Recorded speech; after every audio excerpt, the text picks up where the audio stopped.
Pendant les vacances de Noël, j'étais chez ma famille en Bretagne et je me promenais sur un marché de Noël quand je suis tombé sur une Instagrammeuse. J'ai vu une Instagrammeuse en fait qui était en train de faire plein de selfies et de vidéos avec le Père Noël qui était sur ce marché. Elle dansait avec lui, elle le prenait dans ses bras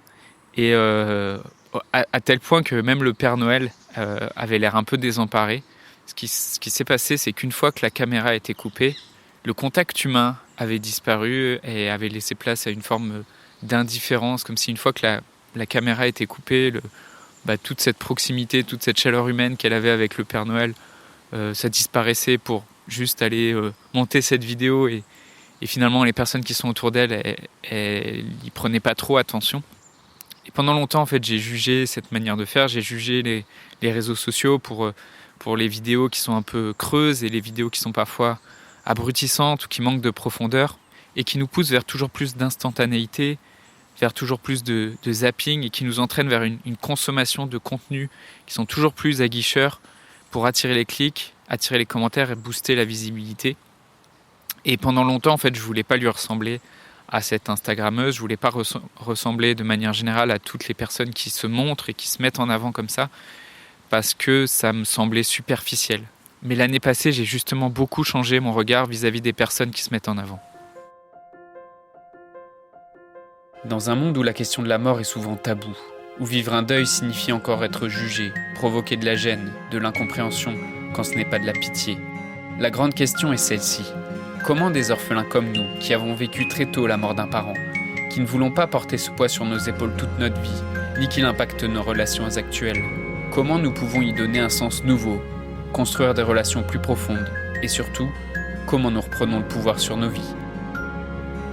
Mon nom est Johan, et bienvenue chez les Orphelins Résilients.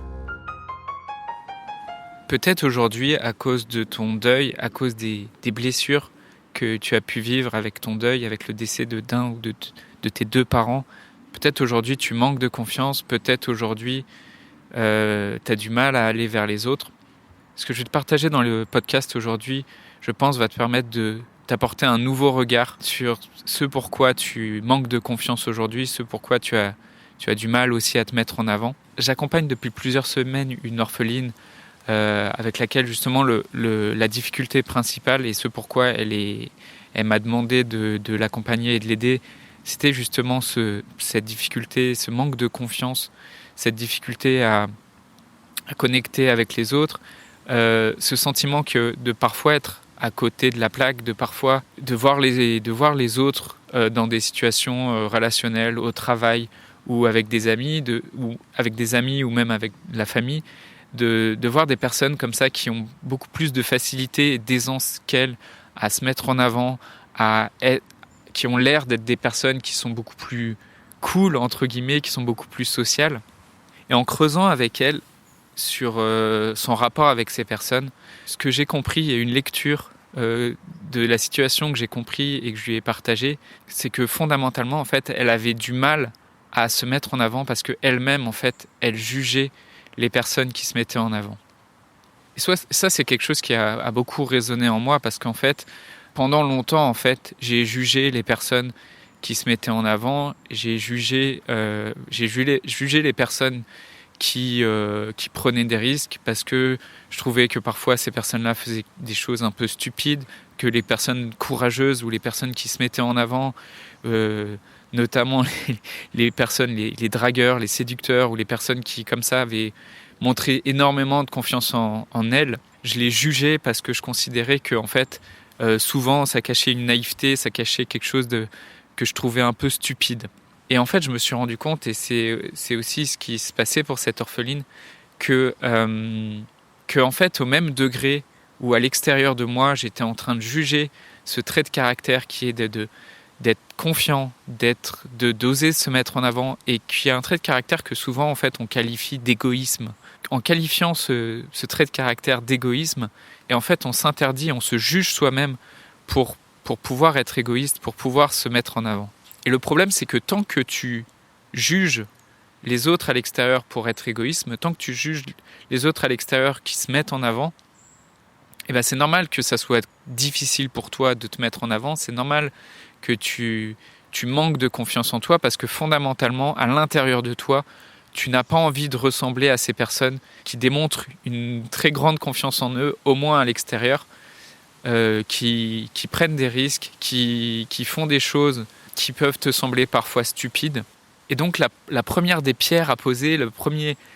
petit pas à faire, si aujourd'hui tu manques de confiance en toi et si ce que je te partage, ça fait écho chez toi, que tu as l'impression que à certains moments justement tu juges et tu trouves que les personnes autour de toi se comportent de manière égoïste, le premier petit pas à faire, c'est déjà de t'interroger et de voir de quelle manière en fait c'est la façon dont tu juges ces personnes t'empêche peut-être toi de te mettre en lumière, de te mettre en avant, t'empêche aussi de juste mettre ton regard sur tes forces, sur ce qui fait de toi une belle personne et qui vaudrait peut-être le coup d'être partagé et d'être mis en lumière devant les autres personnes. Et l'autre pas que je t'invite à faire, c'est peut-être simplement de mettre un peu de distance aussi avec ce jugement envers les autres personnes que tu qualifies d'égoïstes. Parce qu'au même niveau où tu les qualifies d'égoïstes, tu t'interdis toi de pouvoir représenter et être ce trait de caractère qui est l'égoïsme. Et donc, peut-être ce que je peux t'inviter à faire pour cette année, si justement tu manques de confiance en toi, si tu as l'impression que les autres passent toujours devant toi et que tu as du mal à t'affirmer, c'est peut-être d'accepter en fait à certains moments d'être égoïste et de voir ce qui pourrait se passer. Et accepter d'être égoïste, c'est aussi simplement voir que derrière cette peur de l'égoïsme, en fait, il y a aussi simplement la peur de faire des choses qui puissent faire du mal aux autres, en fait. Et ce que je t'invite à voir aujourd'hui, c'est que en fait, tu n'as pas le pouvoir de faire du bien ou de faire du mal aux autres, et que tu peux simplement t'autoriser à vivre qui tu es, à vivre ce que tu as envie de faire, et en général, quand ce que tu fais, ça fait pas forcément plaisir aux autres, c'est plus des autres dont il est question que de toi. Donc voilà, ce que je voudrais t'inviter à faire avec cet épisode, c'est t'autoriser aussi à être égoïste, parce que d'autant plus quand on vit un deuil, c'est presque une question de survie en fait. Et j'aime beaucoup cette métaphore du masque à oxygène, et que quand tu prends un avion et quand on te transmet les consignes de sécurité dans un avion, ce qu'on te dit de faire, c'est que en cas de dépressurisation de l'appareil, tu sais, il y a un masque à oxygène qui tombe devant toi, et ce qu'on t'invite à faire, c'est toujours de mettre ton propre masque avant d'aller mettre le masque, par exemple, sur les personnes qui sont autour de toi ou sur des enfants qui n'arriveraient pas à mettre eux-mêmes leur masque. Pourquoi on t'invite à faire ça ? Parce que tout simplement, si toi tu tombes inconscient, tu es incapable d'aider justement cette personne qui est à côté de toi, qui a plus de difficultés à le faire. Et donc non seulement être égoïste à certains moments, c'est salvateur, c'est une question de survie, c'est te permettre toi de te recentrer et de pouvoir respirer, de pouvoir être bien dans ta vie, plutôt que de chercher tout le temps à plaire aux autres et de chercher tout le temps à aider les autres, alors que la première personne que tu n'arrives pas à aider, c'est toi-même. Non seulement c'est salvateur et c'est une question de survie, mais en plus de ça, si ton intention au final, c'est de pouvoir aider les autres, c'est de pouvoir les soutenir, c'est de pouvoir faire quelque chose qui amène aussi du soutien et de l'aide aux personnes qui sont autour de toi et qui t'entourent, et le premier pas à faire, c'est de commencer par être égoïste, c'est de peut-être faire quelque chose que les autres vont pas forcément comprendre de premier abord, mais si tu t'arrives à voir plus large, si tu arrives à mettre de la perspective, si tu arrives à te dire peut-être aujourd'hui ils comprennent pas pourquoi j'ai besoin de prendre soin de moi en priorité, un jour ils comprendront, et quand j'aurai retrouvé la force, et l'énergie, et quand j'aurai pris soin de moi en priorité, à ce moment-là je serai en meilleure condition pour prendre soin des autres. Si cet épisode te parle, si tu ressens que toi aussi tu as du mal à te faire confiance en toi-même, que tu as du mal aussi à te mettre en priorité, tu as du mal à justement à assumer d'être cette part d'égoïsme qu'on a un peu tous, ce que je t'invite à faire, c'est à me partager, à m'écrire un mail dans lequel tu me partages c'est quoi les situations, c'est quoi les moments où justement tu as du mal à être égoïste, où tu as du mal à avoir confiance en toi. Je t'invite à me partager ça simplement par mail. Tu peux m'écrire à yohan@orphelin.fr. Yoann, Y-O-A-2-N, @orphelin avec un s.fr et ça me fera plaisir d'échanger avec toi. Je voudrais te remercier d'avoir écouté cet épisode. J'espère sincèrement que ce que je t'ai partagé aujourd'hui t'a aidé. Ça t'a aidé, alors assure-toi de le partager avec un autre orphelin qui en a besoin. Pour les prochaines semaines, j'ai décidé de prendre du temps pour discuter avec toi, pour comprendre et clarifier ta situation et pour t'aider à guérir les blessures que tu portes avec toi. Envoie-moi simplement un message sur Facebook. Pour m'écrire, le lien direct c'est m.me/yoann.orphelin